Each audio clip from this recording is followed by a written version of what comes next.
Pernah nggak sih kamu nanya, kita makan apa? Lalu dijawab, terserah. Sekilas kedengarannya santai, tapi entah kenapa kepala langsung panas, dada agak sesak, dan otak mulai berputar. Ini maksudnya beneran bebas atau ada kode yang harus ditebak? Di titik itu, banyak pria merasa seperti diuji, sementara banyak perempuan merasa sudah menjawab dengan aman. Di video ini kita bakal bongkar fenomena kecil yang sering jadi pemicu drama besar, bukan dengan menyalahkan salah satu pihak, tapi lewat kacamata neuroscience, komunikasi, dan sedikit cara kerja pikiran bawah sadar. Karena di balik satu kata sederhana, ada proses otak yang cukup kompleks, mulai dari cara membaca konteks, menghemat energi mental, sampai cara menjaga hubungan tetap nyaman. Pertama, kita sepakati dulu, terserah bukan berarti nggak punya pendapat. Dalam ilmu komunikasi, satu respons bisa punya banyak fungsi, bisa jadi delegasi keputusan, bisa juga sinyal bahwa orang itu lagi capek atau sedang mencoba menjaga suasana supaya tidak jadi debat. Jadi ini bukan semata-kata melainkan strategi yang kadang berhasil, kadang malah bikin salah paham. Kenapa salah pahamnya gampang banget meledak? Karena otak manusia kurang suka ketidakjelasan. Saat jawaban terdengar ambigu, sistem di kepala kita otomatis mencari kepastian. Dan kalau tidak ketemu, kita mengisi kekosongan itu dengan asumsi. Masalahnya, asumsi biasanya dibentuk oleh pengalaman buruk sebelumnya. Misalnya pernah salah pilih, lalu dimarahi. Akhirnya satu kata bebas terasa seperti ranjau. Nanti kita akan bedah pelan-pelan. Apa yang terjadi saat seseorang diminta memilih? Bagaimana beban keputusan menumpuk seharian? Dan kenapa pertanyaan yang terlalu luas bisa bikin orang blank? Kita juga bahas perbedaan gaya komunikasi yang sering terlihat pada pria dan wanita, termasuk kebiasaan membaca makna lewat konteks, ekspresi, dan situasi, bukan hanya kalimatnya. Tapi penting juga, ini bukan konten untuk memperkuat stereotip. Nggak semua perempuan menjawab begitu, dan nggak semua pria bereaksi sama. Kita bicara pola umum yang sering muncul, sementara setiap orang tetap punya keunikan, dipengaruhi karakter, pengalaman, budaya, dan kondisi emosional saat itu. Jadi anggap ini peta, bukan label permanen. Secara ilmiah, kita akan singgung beberapa pemain utama di otak.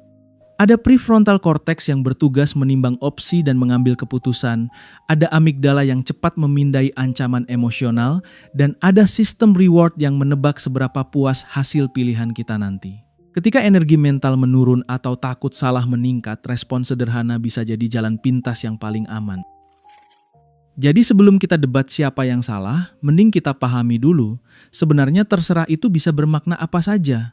Setelah kamu tahu variasi artinya, kamu bakal lebih gampang memilih respons yang tepat, tanpa drama, tanpa tebak-tebakan yang melelahkan. Oke, sekarang kita masuk ke peta makna, satu kata, banyak maksud. Kalau kamu dengar kata terserah, jangan buru-buru menganggap itu kosong. Dalam praktiknya, kata ini sering berfungsi seperti payung yang menutupi beberapa maksud sekaligus.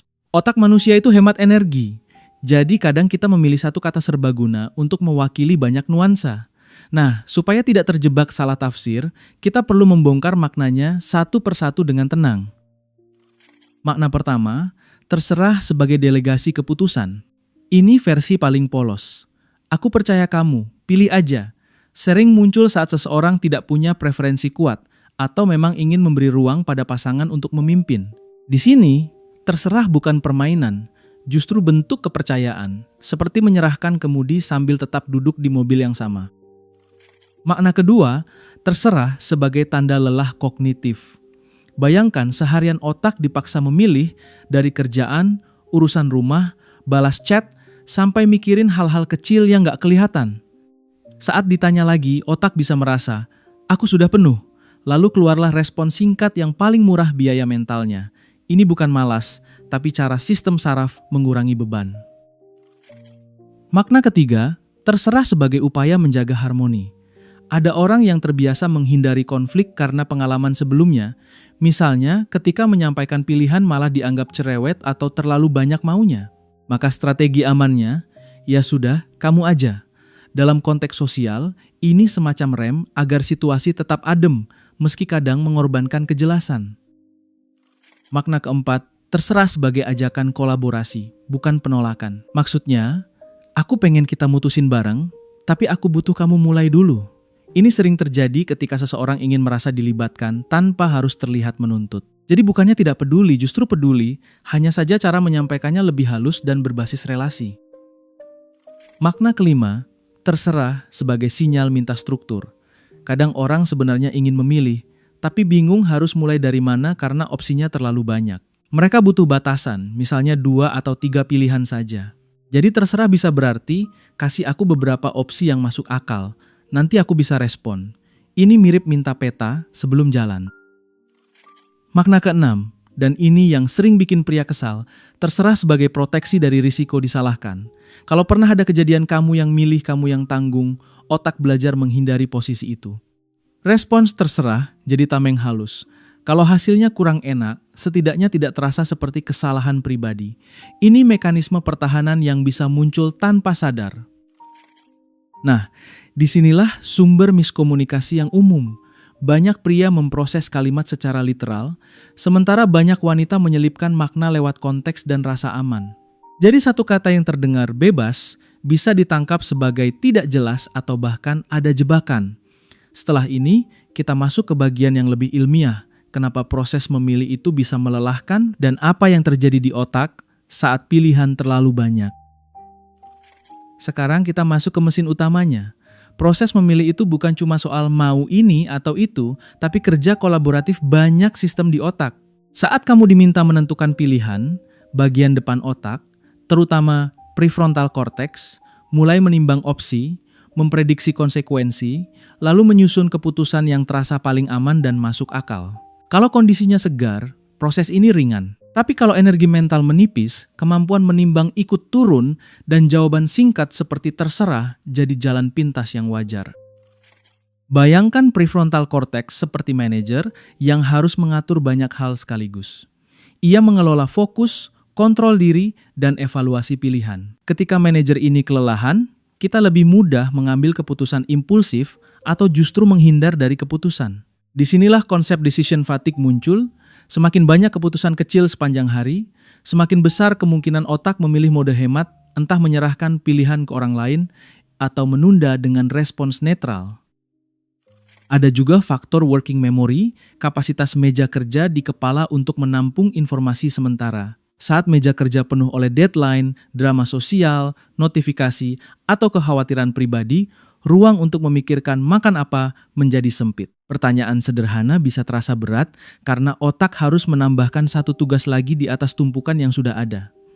Maka respons minimal sering keluar bukan karena tidak peduli, tetapi karena kapasitasnya sedang penuh.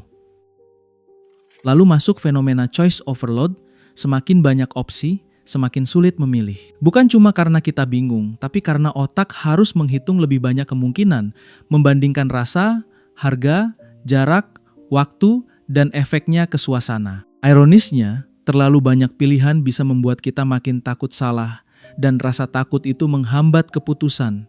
Akhirnya, otak mengambil strategi paling aman, kamu aja yang pilih.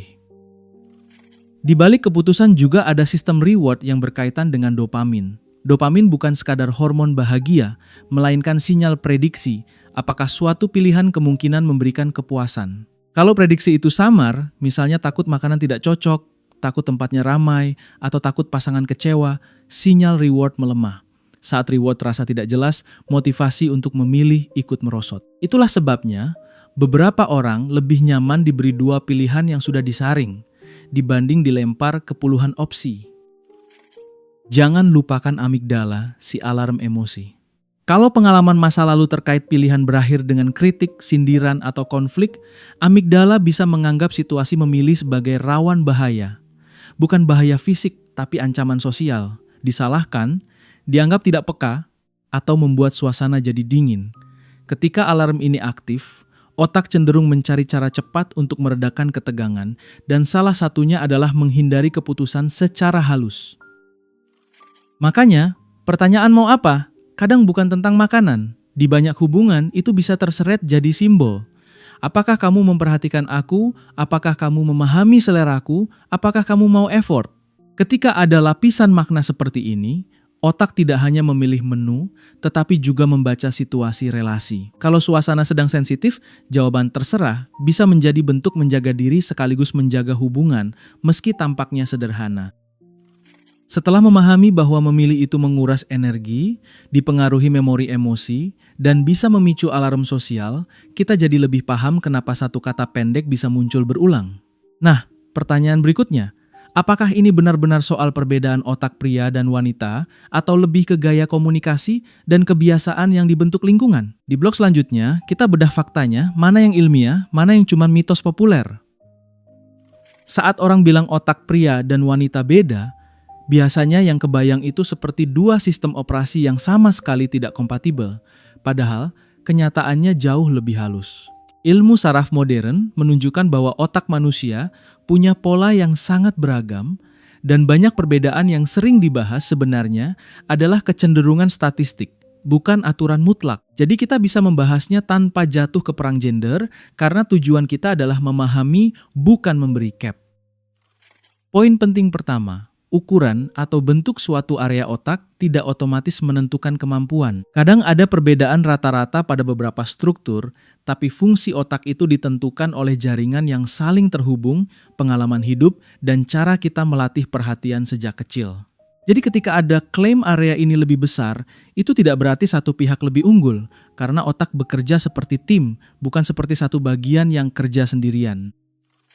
Poin kedua, variasi antar individu biasanya lebih besar daripada variasi antar kelompok. Artinya, kamu bisa menemukan pria yang sangat peka konteks dan komunikatif. Dan kamu bisa bertemu wanita yang sangat to the point dan suka keputusan cepat. Ini penting supaya kita tidak terjebak, pokoknya perempuan begini, laki-laki begitu.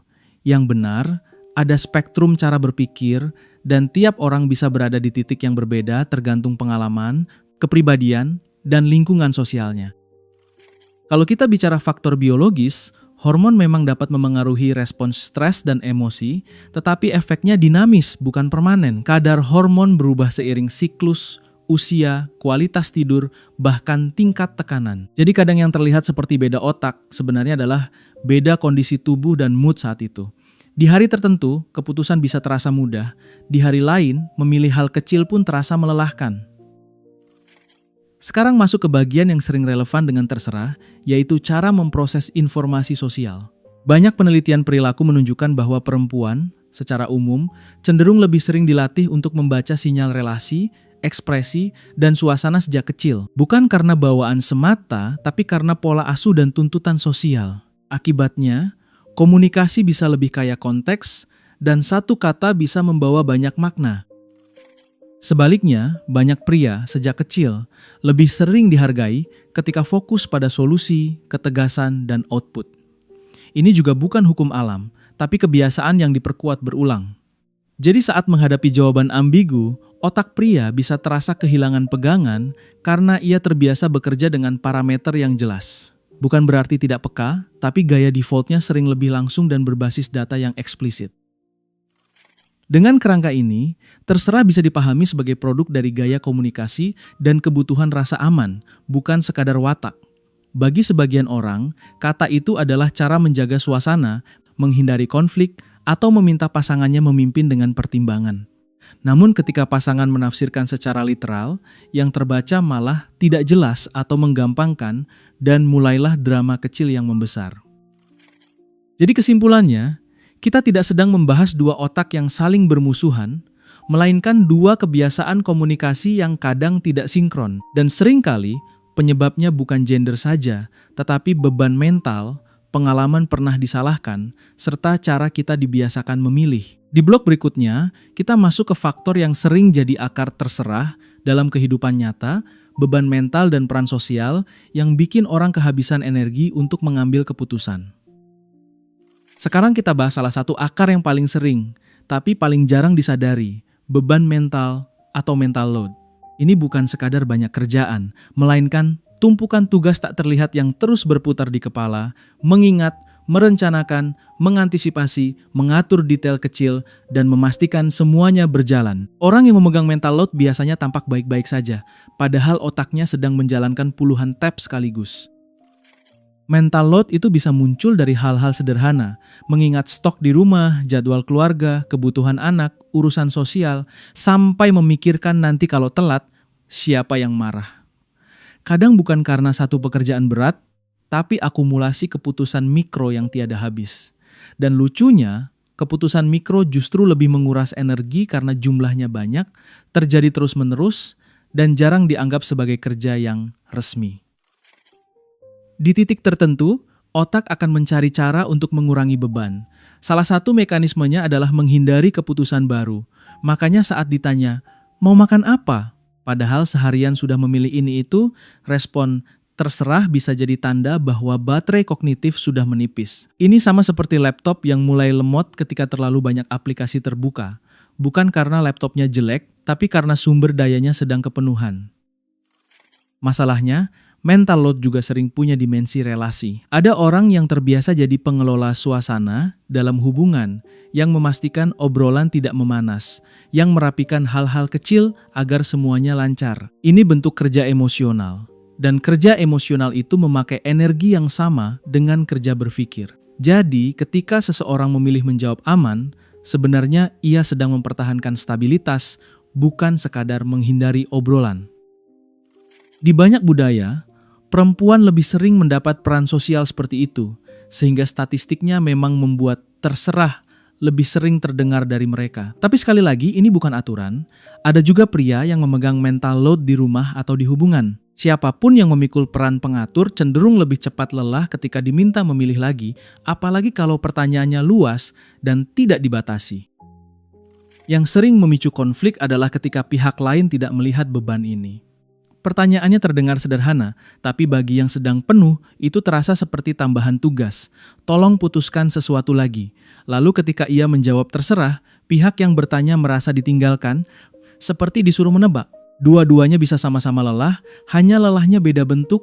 Satu lelah karena memikirkan banyak hal, satu lelah karena butuh kepastian. Di sini kita bisa masuk sedikit ke teknik bahasa yang lebih menenangkan, semacam NLP ringan, bukan untuk memanipulasi, tapi untuk membuat otak merasa aman. Daripada bertanya, mau apa, yang membuka 1000 opsi, lebih lembut kalau kamu mulai dengan validasi. Kamu capek ya? Aku pilih ya. Kalimat seperti ini menurunkan resistensi, karena otak merasa dipahami dulu, baru diajak mengambil keputusan.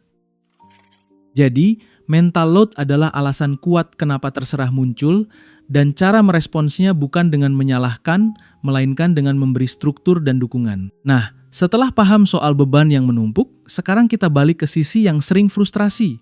Kenapa banyak pria sulit menerima jawaban ambigu, dan bagaimana otak pria sering memprosesnya sebagai masalah yang harus segera diselesaikan. Itu yang kita bedah di blog berikutnya. Sekarang kita lihat dari sudut yang sering merasa disuruh nebak. Banyak pria terbiasa memproses percakapan dengan pola yang jelas. Ada pertanyaan, ada jawaban, lalu ada tindakan. Jadi ketika muncul kata terserah, otak seperti kehilangan peta. Bukannya tidak mau memahami, tapi sistemnya butuh parameter supaya bisa bergerak. Tanpa batasan, pikiran malah muter kemana-mana dan rasa kesal muncul karena bingung itu tidak nyaman. Salah satu kecenderungan yang sering terjadi adalah mode problem solving. Dalam mode ini, pria otomatis menganggap situasi sebagai masalah yang perlu diselesaikan secepatnya. Maka ia mencari informasi, memilah opsi, lalu memilih. Ketika jawaban yang diterima tidak memberi data, ia merasa pekerjaannya jadi lebih sulit. Apalagi kalau sebelumnya pernah terjadi insiden salah pilih, maka proses memilih terasa seperti membawa beban risiko. Disinilah amigdala ikut bermain lagi, tetapi dalam bentuk berbeda. Kalau pengalaman masa lalu mengajarkan bahwa keputusan kecil bisa berujung kritik, otak akan memindai pertanyaan mau apa sebagai potensi konflik. Pria lalu berpikir, kalau aku pilih A, nanti dibilang kok itu, kalau aku pilih B, nanti dibilang harusnya tadi. Akhirnya, bukan cuma bingung, tapi juga tegang karena ia merasa bertanggung jawab atas hasil yang mungkin tidak memuaskan. Ada juga faktor identitas peran. Banyak pria dibesarkan dengan pesan implisit, kamu harus tegas, memimpin, mengarahkan. Jadi saat pasangan menjawab terserah, sebagian pria merasa harus mengambil alih, tapi di saat yang sama takut keputusan itu disalahkan. Ini menciptakan konflik batin, dituntut untuk menentukan, tetapi khawatir dampaknya. Ketegangan ini sering keluar sebagai nada defensif, padahal akar utamanya adalah ketidakpastian. Kesalahan yang paling umum adalah menafsirkan terserah sebagai aku tidak peduli, padahal seringkali maknanya justru kebalikannya. Aku peduli, tapi aku sedang capek, atau aku ingin kamu mempertimbangkan aku tanpa aku harus memaksa. Saat pria menafsirkannya sebagai sikap acuh, ia merasa ditolak atau dianggap tidak penting. Dari situ reaksi emosional muncul dan percakapan makin sulit dijernihkan. Di sisi lain, pria juga kadang terjebak dalam strategi banyak pilihan biar aman. Ia menawarkan terlalu banyak opsi, ayam, sushi, bakso, mie, pizza, atau terserah kamu. Niatnya baik, supaya pasangan bisa memilih, tapi efeknya justru memperparah choice overload. Otak yang sudah lelah akan makin sulit menentukan, lalu jawaban terserah keluar lagi, dan pria makin frustrasi. Siklus pun berulang. Kalau kamu pria dan sering ada di posisi ini, langkah pertama yang paling membantu adalah mengubah cara membaca situasi. Alih-alih bertanya, kok terserah terus? Kamu bisa ganti dengan kalimat yang lebih informatif. Aku butuh satu petunjuk kecil, biar aku milihnya pas. Kalimat ini mengakui kebutuhanmu akan kejelasan tanpa menyerang dan memberi ruang bagi pasangan untuk memberi arah dengan beban lebih ringan. Jadi inti blog ini, pria sering kesulitan bukan karena keras kepala, melainkan karena sistem pengambilan keputusan dan kebiasaan komunikasi yang menuntut kejelasan. Terserah, terdengar seperti pintu tanpa pegangan, sementara otak butuh pegangan untuk bergerak. Setelah ini kita lihat sisi satunya, bagaimana banyak wanita memproses terserah sebagai strategi relasional, menjaga kenyamanan, dan mencari rasa aman bukan sebagai teka-teki. Sekarang kita pindah ke sisi yang sering dituduh misterius, padahal logikanya ada, hanya bentuknya berbeda. Banyak wanita memproses keputusan bukan cuma sebagai pilihan praktis, tapi juga sebagai bagian dari hubungan. Jadi ketika menjawab terserah, kadang yang bekerja bukan sekadar aku nggak tahu, melainkan kalkulasi halus tentang suasana, kenyamanan, dan bagaimana keputusan itu memengaruhi dinamika berdua. Di sini, konteks sering lebih berbicara daripada kata-kata. Bagi sebagian wanita, komunikasi itu high context, artinya makna dibangun dari situasi, nada, ekspresi, serta riwayat interaksi. Jadi terserah bisa menjadi undangan untuk kolaborasi. Kita putuskan bareng, atau aku ingin kamu mulai dulu. Ini mirip cara menari. Satu pihak memberi isyarat, pihak lain merespons, lalu ritmenya ketemu. Kalau yang menangkap hanya kalimatnya saja, isyarat itu bisa hilang. Ada juga kebutuhan akan emotional safety. Tidak semua orang nyaman menyatakan keinginan secara langsung, terutama jika pernah dianggap menuntut atau terlalu banyak maunya. Maka, terserah dipakai sebagai cara aman untuk tetap terlibat tanpa terasa memaksa. Dalam bahasa sederhana, ini seperti berkata, aku nggak mau jadi beban, tapi aku juga ingin kamu melihat aku. Kedengarannya kontradiktif, tapi sangat manusiawi. Selain itu, banyak wanita memikirkan konsekuensi sosial dari pilihan. Bukan berarti berlebihan, tetapi otak memang bisa otomatis memprediksi, kalau aku pilih ini, apakah dia kecewa? Kalau aku menolak itu, apakah dia tersinggung? Prediksi semacam ini adalah bentuk antisipasi hubungan. Ketika prediksi itu terlalu ramai, keputusan bisa macet, lalu terserah keluar sebagai tombol jeda untuk menghindari salah langkah. Kita juga perlu jujur, ada efek kebiasaan sejak kecil. Banyak perempuan dilatih untuk menjadi penjaga suasana, lebih peka terhadap kebutuhan orang lain, lebih sering diminta menyesuaikan diri. Kebiasaan ini membuat mereka ahli membaca orang, tapi sekaligus bisa membuat mereka menahan preferensi sendiri. Jadi terserah, kadang bukan ketiadaan pendapat, melainkan pendapat yang disimpan karena merasa lebih aman begitu. Saat stres atau lelah, respons ini makin kuat. Ketika energi mental turun, otak memilih jalur yang minim konflik. Prefrontal cortex yang biasanya menata pilihan menjadi kurang bertenaga, sementara sistem emosi lebih dominan. Jadi jawaban singkat muncul bukan karena tak mau berpikir, melainkan karena sistem sedang melindungi diri, menghindari debat, menghindari rasa bersalah, dan menjaga agar suasana tetap stabil. Di sini penting untuk dipahami, integrasi emosi dan logika bukan tanda kurang rasional. Justru keputusan manusia selalu memadukan keduanya. Emosi memberi nilai, logika memberi struktur. Ketika seseorang berkata terserah, ia mungkin sedang berusaha menjaga nilai tertentu. Misalnya kedekatan, rasa dihargai, atau ketenangan, walaupun kata-katanya tidak menjelaskan itu secara eksplisit. Jadi kalau kamu sering mendengar terserah, coba lihat itu sebagai sinyal, bukan teka-teki. Bisa jadi sinyal lelah, sinyal butuh dipimpin, sinyal minta dipahami, atau sinyal ingin dibantu mempersempit pilihan. Nah, setelah kita paham dua sisi pemrosesan ini, pertanyaannya, bagaimana cara berkomunikasi yang paling efektif supaya kata terserah tidak berubah jadi pemantik konflik? Di blog berikutnya, kita masuk ke teknik praktis yang bisa langsung dipakai. Kabar baiknya, terserah bukan masalah yang harus dimenangkan, tapi situasi yang bisa diatur ulang. Kuncinya ada di cara kita membingkai pertanyaan. Otak lebih mudah memilih kalau diberi batasan yang jelas. Jadi daripada melempar pertanyaan luas yang membuka ratusan kemungkinan, kita ubah jadi pilihan yang ramah bagi sistem saraf, sederhana, terarah, dan tetap membuat pasangan merasa dihargai. Langkah pertama, ganti pertanyaan, mau apa? Menjadi format 2-3 opsi. Misalnya, mau yang berkuah atau yang kering, atau kita pilih ayam atau sushi, kamu lebih condong kemana? Opsi yang sedikit membuat prefrontal cortex tidak kewalahan, sehingga orang yang tadinya blank bisa memberi respons lebih cepat. Ini bukan membatasi kebebasan, justru memudahkan pintu masuk ke keputusan. Langkah kedua, tanyakan parameter, bukan jawabannya. Banyak orang sulit memilih karena tidak tahu kriteria. Jadi kamu bisa tanya, pengen yang cepat atau santai? Mau yang dekat atau sekalian jalan jauh? Lagi pengen yang pedas atau yang ringan? Dengan parameter, otak seperti mendapat kompas. Setelah kompasnya ada, pilihan menu atau tempat jadi jauh lebih gampang. Langkah ketiga, validasi dulu kondisi emosinya. Kalimat seperti, kamu capek ya? Aku pilih dulu ya, nanti kamu boleh koreksi. Terdengar sederhana, tapi efeknya besar. Validasi menurunkan aktivitas defensif, sehingga jawaban terserah berubah dari tembok menjadi pintu.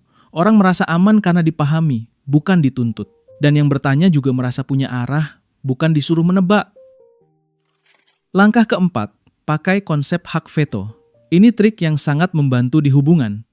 Misalnya, aku pilih tempat A, kalau kamu kurang cocok, kamu boleh veto sekali lalu aku ganti. Dengan aturan yang jelas, kedua pihak jadi nyaman. Yang memilih tidak takut disalahkan, yang menjawab juga tidak merasa kehilangan suara. Otak suka aturan sederhana karena mengurangi ketidakpastian. Langkah kelima, perhatikan nada dan label. Hindari kalimat yang menghakimi seperti, kamu terserah mulu sih. Itu langsung memicu alarm emosi dan membuat komunikasi mengeras.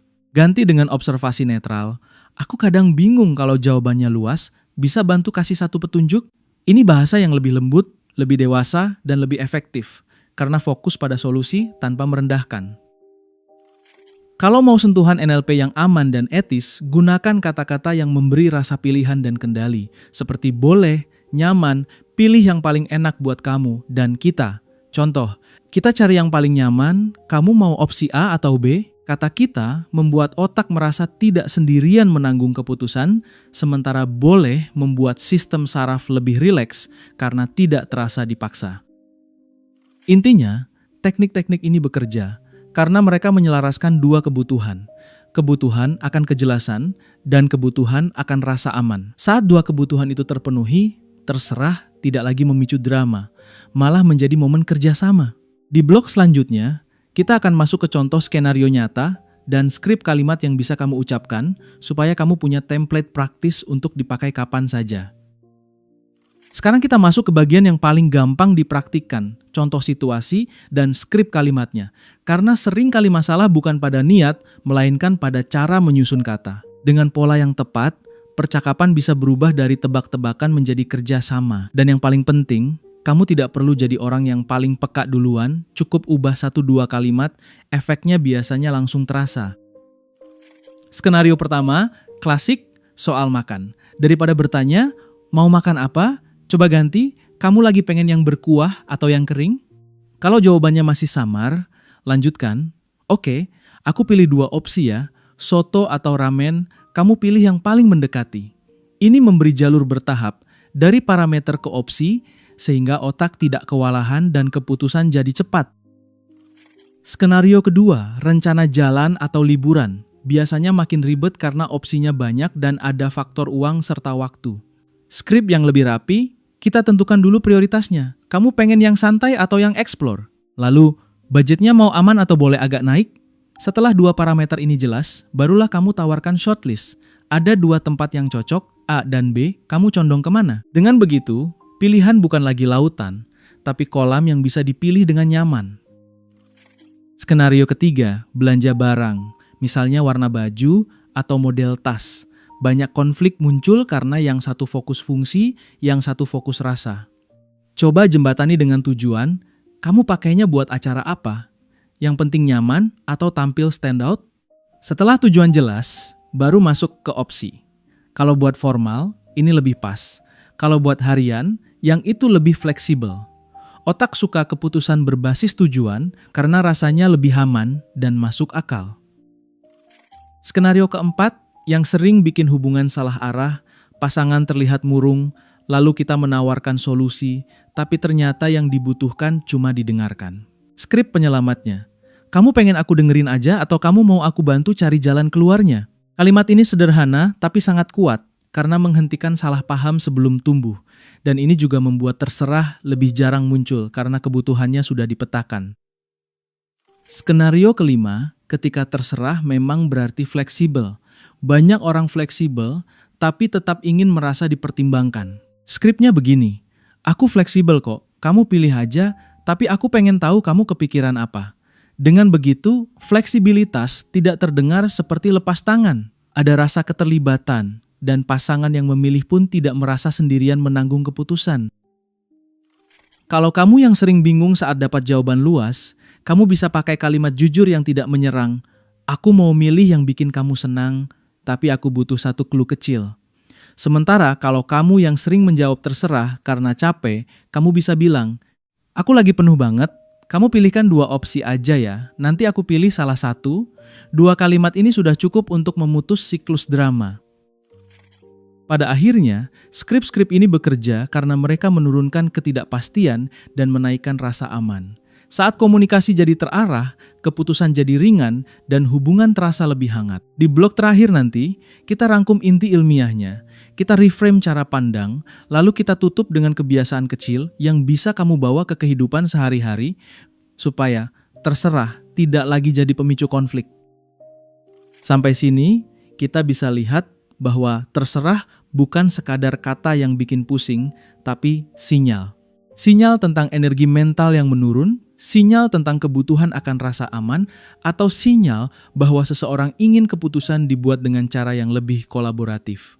Kalau kita menangkapnya sebagai sinyal, bukan sebagai serangan, respons kita otomatis berubah lebih lembut dan lebih efektif. Dari sisi neuroscience, ada beberapa hal kunci yang tadi kita bahas. Prefrontal cortex bekerja keras saat memilih dan ia bisa kelelahan karena decision fatigue. Saat opsi terlalu banyak, choice overload membuat otak macet. Di saat yang sama, sistem emosi seperti amigdala memindai risiko sosial, takut salah, takut disalahkan, takut membuat suasana jadi tegang. Jadi, menghindari keputusan dengan jawaban singkat kadang adalah strategi bertahan, bukan drama. Soal pria versus wanita, versi paling sehatnya adalah begini. Sering ada perbedaan gaya komunikasi yang dibentuk kebiasaan dan lingkungan, bukan karena satu pihak lebih pintar atau lebih sensitif. Banyak pria cenderung nyaman dengan jawaban eksplisit dan parameter jelas, sementara banyak wanita sering membawa konteks relasi dan suasana ke dalam keputusan. Tapi ini spektrum, bukan kotak. Setiap orang bisa berada di mana saja, tergantung pengalaman dan karakter. Kalau kamu ingin mengubah dinamika ini, kamu tidak perlu mengubah pasangan jadi orang lain. Cukup ubah framing. Pertanyaan yang terlalu luas, ubah jadi 2 sampai 3 opsi. Daripada menuntut jawaban final, tanya parameter. Validasi dulu keadaan emosinya, baru ajak memilih. Dengan langkah kecil ini, kamu membantu otak pasangan keluar dari mode defensif dan masuk ke mode kooperatif. Kebiasaan kecil yang paling ampuh adalah aturan veto. Misalnya, aku pilih dulu ya, kalau kamu kurang cocok, kamu boleh nolak sekali. Habis itu kita pilih alternatif. Ini mengurangi ketakutan dua arah. Yang memilih tidak merasa terancam disalahkan, yang menjawab tidak merasa kehilangan suara. Otak suka kesepakatan yang jelas, karena ia menurunkan stres dan menghemat energi. Juga penting untuk cek kondisi diri sebelum bertanya atau menjawab. Banyak konflik terjadi bukan karena topiknya, tapi karena timing. Saat lapar, kurang tidur, atau sedang stres, sistem saraf lebih reaktif. Jadi kadang solusi terbaik adalah menyadari, aku dan dia sama-sama capek, lalu memakai bahasa yang lebih hangat. Dengan begitu, komunikasi tidak berubah menjadi adu siapa yang paling benar. Kalau kamu suka tema seperti ini, di episode berikutnya kita bisa lanjut ke topik yang nyambung. Misalnya, kenapa orang lebih mudah tersinggung saat stres, bagaimana gelombang otak berkaitan dengan emosi, atau cara membangun kebiasaan baru lewat neuroplasticity. Karena memahami otak itu bukan cuma buat pengetahuan, tapi buat membuat hidup sehari-hari lebih ringan dan hubungan lebih sehat. Sekarang aku pengen kamu ikut ngobrol di komentar. Buat kamu, kata terserah paling sering artinya apa? Delegasi, capek, atau minta dipahami? Tulis pengalamanmu, siapa tahu kasusmu bisa jadi bahan pembahasan di video berikutnya. Jangan lupa subscribe Gelombang Otak, karena di setiap gelombang selalu ada ilmu yang bisa bikin kita lebih ngerti diri sendiri dan orang lain.